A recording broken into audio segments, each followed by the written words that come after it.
Welcome to the Sleep Sense Show.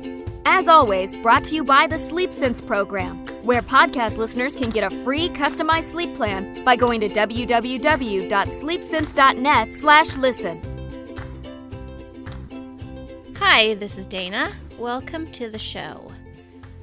Well, when it comes to making that big transition from the crib to the big kid bed, there are first two questions that need to be answered. The first is when, and the second is how. Now, if you are on my website or following my podcasts, chances are high that you've got a toddler who's not sleeping well. And if that's the case, I promise you that switching to a big kid bed is not the answer. The time is not now for that. I guarantee it. A lot of people sort of in a throw up their hands type scenario think, okay, well, maybe this 2-year-old just doesn't like his crib and we should move him to a toddler bed or a big bed, and somehow he'll magically love that better and start sleeping gloriously through the night. And that does not work. And so what it tends to do is actually make problems even worse, because now the child was in the crib and not sleeping well, and now they're not sleeping well in the bed, and they're also getting out of it and coming to find you or banging at the door or wanting you to lay down with them. And so it just kind of opens the door to a whole bunch of new problems. So my best advice is, if you've got a toddler who's not sleeping well, that you pick up a copy of the Sleep Sense program and you work on those skills while they're still in the crib. It will go much better, much faster. It all goes so much better when the child is still in the crib. Now, there's a couple of little side notes around that. If you've got a 2-year-old who is jumping dangerously out of the crib, then that's a safety concern, right? Then obviously you're going to have to move them to a bed situation, because you certainly don't want them to injure themselves in any way. But don't jump the gun on that too quickly. I don't want to say all children, because there definitely are children who do hurt themselves or break arms or legs or things like that from head first diving out of the crib. So I don't want people to be misled by this, but a lot of toddlers who start exploring with getting out of the crib do it in a very skillful way. I mean, you can watch tons of YouTube videos of toddlers jumping out and into those cribs in all kinds of very clever ways.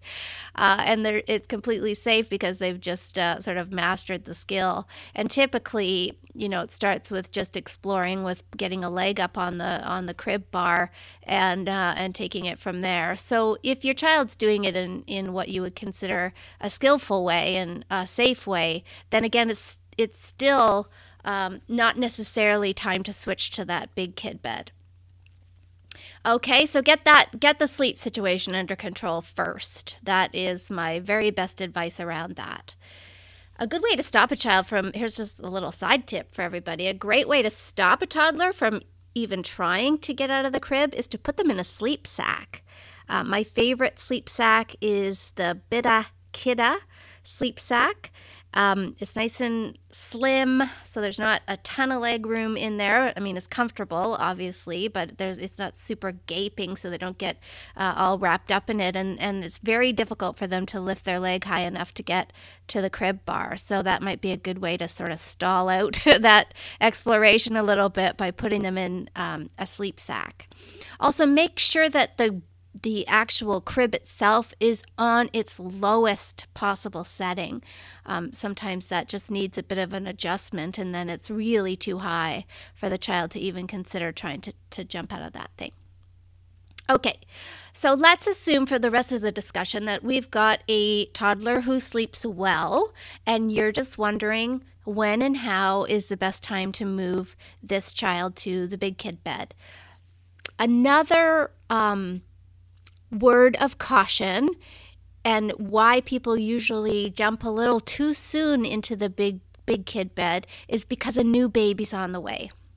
right? You've got a new baby about to arrive, and you've got a 2-year-old, and you're thinking, let's get him into his big kid bed before the baby comes so that he's used to it and there won't be as much upset.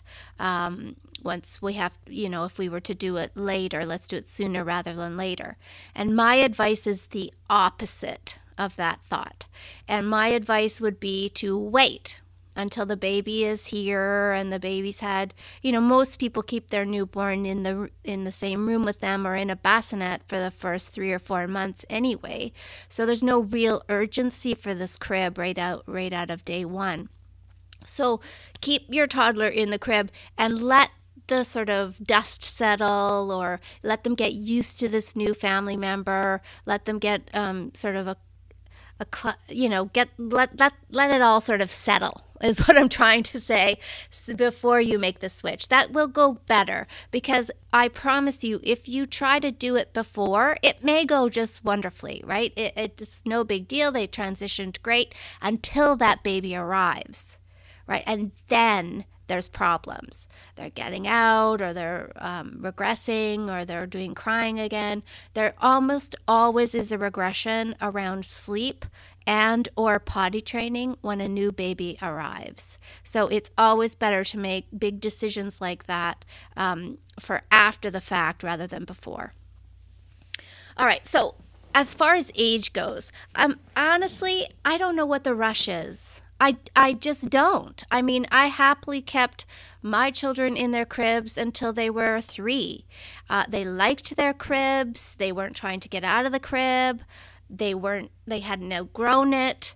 So I was in absolutely no rush to make that transition. And I would say if nothing's going on, then just let it be. There's nothing shameful about keeping your toddler in a crib.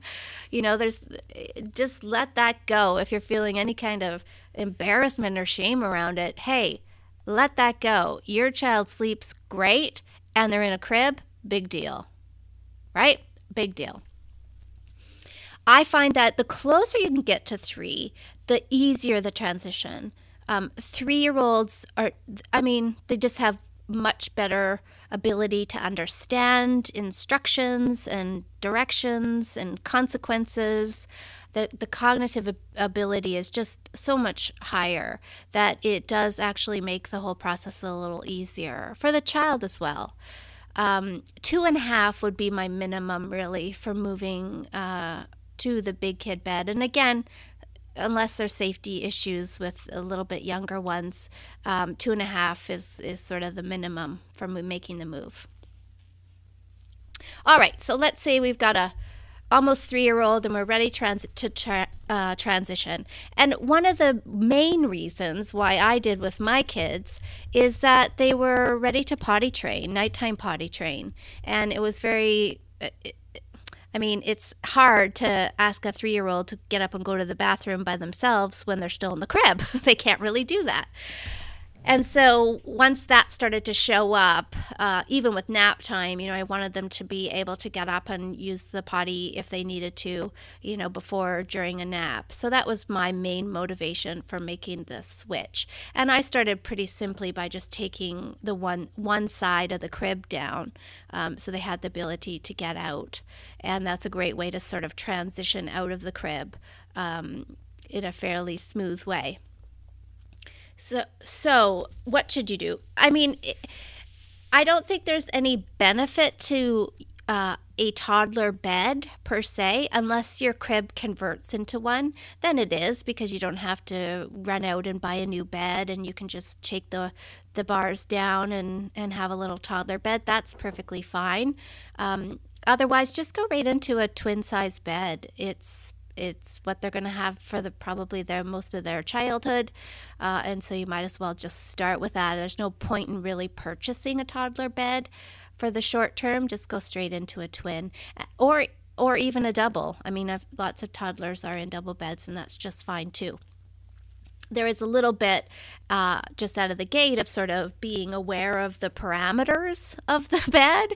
And so you might have your toddler kind of tumble out once or twice just because they don't realize that, oh, you can't actually roll around crazily in the bed. You might fall out. That learning curve is fast. So it's certainly not going to show up night after night. It just takes one or two times where they realize, okay, there's a limit to how far I can go in this bed, and they start doing just fine in it. So getting ready to make the move. So you want to prep your little one that there's going to be a transition into the kid bed. I'm hesitant to call it the big kid bed to the actual child. Lots of toddlers have sort of a love-hate relationship with getting older. They want to be a big kid sometimes, but other times they want to still be the baby. And so I don't want to put a lot of pressure on them that, oh, you're a big kid now, you're a big kid now. That might actually cause them some anxiety down the road. So you just call it a bed. You're going to move into a bed. No big deal. We're not putting any pressure around it. It's just now you're going to sleep in this bed. You can definitely get them excited about it. Maybe you take a little trip to the department store and pick out some new sheets and maybe buy them a new bed friend or bed buddy that they can sleep with and make the experience exciting for them. And giving toddlers a little bit of ownership and decision-making power is what they usually like. They really appreciate having a little bit of authority over certain things. So getting them involved is absolutely the best way to go. And then when the day arrives, we might mention it in the morning that, maybe Daddy is setting up the bed and taking the crib down, or not, making too much of a to-do about it. Again, we don't want to cause a lot of anxiety or put a lot of pressure on the child or get them too wound up about what's going to happen that night, because it might make getting them to sleep a little more challenging. No big deal. This is what's happening. Look at that. Great. Move on. Do your bedtime routine as you normally would, and then put them in this bed. I don't think you really need to go over any kind of rules right out of the gate with it. Most kids do really well the first few weeks. And that is, I would say, the number one scenario, that your child does great. They go into the bed, they stay in the bed, they sleep just as well as they did when they were in the crib. And a lot of parents start, sort of high-fiving each other thinking, wow, that was so easy. And look at us, aren't we parenting rock stars? But then I find that the sort of honeymoon period with the bed kind of wears off around the third week. And that's when you're going to see a little bit of boundary pushing. It usually shows up in the way of, I could actually get out of this bed. I could go play with some toys.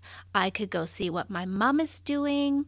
I can get up and, try to climb my dresser, which I've definitely seen that. So you want to nip that as quickly as you can, right in the bud, because we don't want this to turn into a game. We don't want your toddler to realize that this is a great way to get your attention. And remember with kids that for a lot of children, attention is attention, whether it's coming positively or negatively. So it can turn into this, hour or more battle of child coming out and you putting them back and you getting angry, and that can really linger, and that's not a fun way for anybody to start the night. So we want to quickly squash this as fast as we can, and the best way to do that is to consequence. So let's say the first little night, this adorable cutie pops his head around the corner and has a little look-see at what you're up to. You just calmly take them back to their room and you tell them that is one warning. That's your one warning. You may not come out of your room. And if you come out of your room, there will be a consequence. And you insert whatever that consequence is. If they come out the second time, You've already given the warning. You told them what the consequence is. Now you have to follow through with that. So you would return them to their room and give the consequence. Now you're probably thinking, gosh, what are the consequences to doing this? Well, I'm going to give you my favorite too. My first favorite consequence for any kind of coming out of your room behavior or getting out of your bed behavior is to what I call lock the door. Now, I know some of you are gasping. I can hear you all the way from here. I don't want you to panic. I'm not suggesting we're locking your child in the room for the night. That's not what I'm saying. But there's something about using the language with the child that it feels uncomfortable for the child that you say you're going to lock the door. And what you do then is you just close the door all of the way, and you either hold it or you just get a little you can sometimes get those door handle covers that sort of prevent the child from coming out, or you could just even get a little latch lock for the outside of the door. Some parents reverse the doorknob so that the lock is on the outside. And we're just going to start really small with just 30 seconds of this door being locked. And even if she or he is on the other side of the door, banging on it, crying, kicking at the door, it's just 30 seconds. I promise she will be okay. It's the consequence. And we don't want her to actually like the consequence. That's why it's called a consequence. Okay? So after the 30 seconds, we would go into the room, return her to her bed, tuck her back in. Try not to do a lot of talking or engaging at this point because that can be an attention getter as well. We're just going to have a little quick tuck in and out you go. And you don't need to say again, don't come out. Again, the less talk you do, the better. If she comes out again, though, to see what you're up to, you will return her to her bed, and now you will lock the door for 1 minute. Okay, so we didn't give another warning. We just went right into consequence. It's much easier and clearer for the child to understand if it's always just one warning right out of the start, and then every time after is a consequence. If she comes out a third time, then it's 1.5 minutes, then it's 2 minutes. And so every time you just increase the time by roughly 30 seconds. For some kids, that's not enough time, and we have to go a little bit harder with it, maybe start with 1 or 2 minutes right out of the gate and so on. But you can sort of gauge how your child's going to respond to this and pick the number. It doesn't really matter. It only matters that it increases as they test you or push the boundary.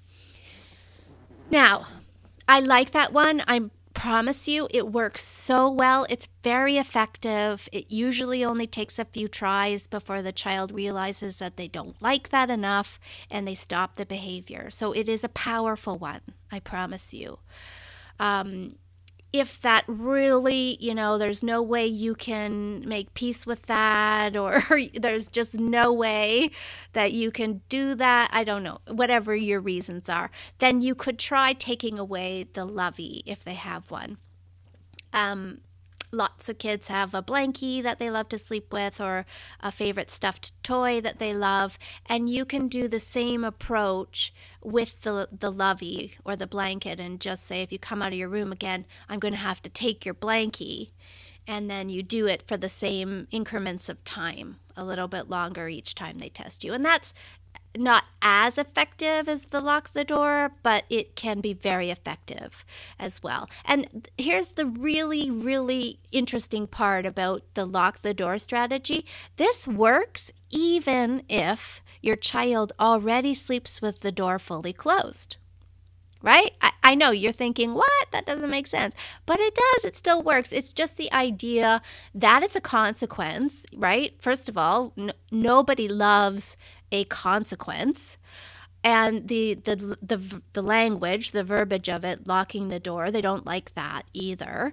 And they don't like the idea that they can't get out if they wanted to. Right? Again, nobody would really like that. And again, this is important to really let it sink in. You don't want her to like a consequence. That's why they work. That's why they're effective. So it's a good thing really, that she doesn't like it because she will be motivated internally to making it stop, right? She will make decisions that make that stop. And that's awesome because we want toddlers to make good choices. We always want to give toddlers opportunity to make good choices. And she will, I promise. She will get to a place where she starts making good choices.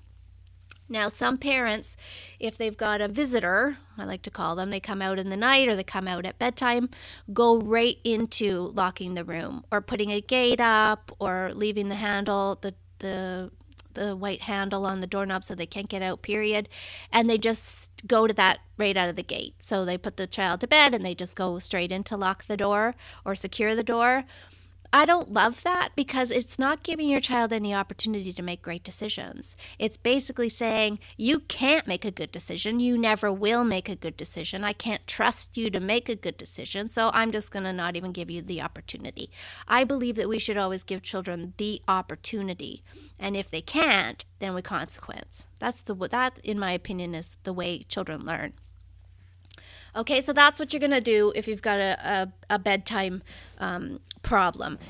I would do a similar strategy if you end up with a nighttime visit. It can be a scenario where the child goes to sleep quite nicely at bedtime, but then has a wake up in the middle of the night and thinks that that's a great time to come see you or even go exploring the house. I've seen that happen too. And so you want to be aware of it happening. So if you are a very heavy sleeper and you don't think you would hear if your child got up and started walking around the house, then put a little bell on the door or put a bell on your door if they're coming into you, just so that you are aware that that child is up and out of their room. We certainly always want our children to be safe. And that would be a very similar scenario. So now the bell is gone and you know that they are up and you go find them and return them to their bed. Here you're going to give one more warning because it's a different scenario. Now it's the middle of the night, not bedtime. So you would say, listen, it's not okay to get up in the middle of the night. You can come find mommy in the morning. If you come out again, though, I'm going to have to lock your door. And then hopefully they learned the lessons at bedtime and they don't come out. But if they do, then you do the same strategy of locking the door for short increments of time until they realize that they can't do that either. So a couple of little side tips around this. You will want to get some sort of okay to wake clock. There's lots of them on the market right now. What's the one that I like the best right now? It's called, I think it's called Pam the Penguin, and it lights up when it's officially morning time, and that's so simple. Any child can understand it. If you're going to purchase one, my caution is it should not glow brightly. It has to be, I'm not opposed to night lights, but they really need to be super low light and nothing blue or green. Okay, we know with certainty that blue and green light is the strongest on the light spectrum that interferes with melatonin levels. And melatonin levels are very important for keeping us asleep at night. So if a child is, laying right next to a clock that's glaring a blue light into his eyes all night, then he's not going to sleep as well. So we definitely want that to be sort of a soft yellow or a red glow. Those would be the best colors to have as far as any kind of actual night light. But the reason why I want some sort of indicator is because that is a great way to curb the nighttime visits, right? If you say to the child, listen, you can come get me as soon as you see the penguin light up, then that is crystal clear. Your child understands, right? As soon as the light goes, I can go find mom. And that's a great way to sort of put a squash on the nighttime visits, and it can also help keep toddlers in their bed for as long as you'd like them to stay there. I mean, within reason, right? But it can be common with the toddler when they move to the bed is that they start early rising because they're so excited to be able to get out of this bed and come find you, that they start doing that, into the 6 and into the 5 o'clock hour. And so this is a great way to say, yeah, I can't wait to see you in the morning when that penguin lights up or the sun comes up or whatever the clock looks like. You can come get me then, but not until then. And if they do, right, now we got to consequence it. So we would return them to their room, highlight the fact that the clock is not awake yet, so neither should they be, and consequence it. Okay, right out of the gate. So any nighttime wake-ups, the first one gets the warning, and then any other ones after that fact, you go into automatic consequence. Okay, and that's going to make this transition go super smooth.